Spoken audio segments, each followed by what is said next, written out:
Init.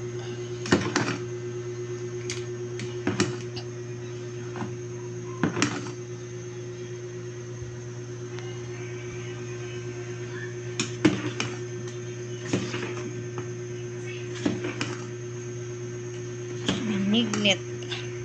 Gawa sa gata, pinakuluan sa pangalawang piga.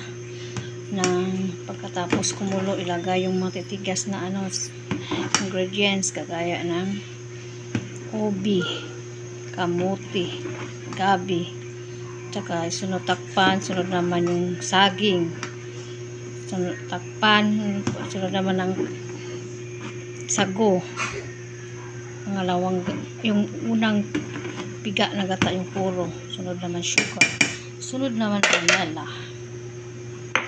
Ganyan lang kasimple ang ating paggawa ng binignit.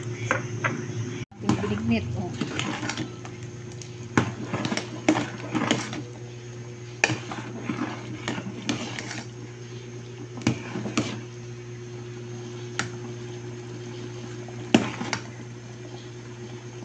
Landang, kamuti, ubi, gabi, gata, sugar, vanilla. That's all the ingredients.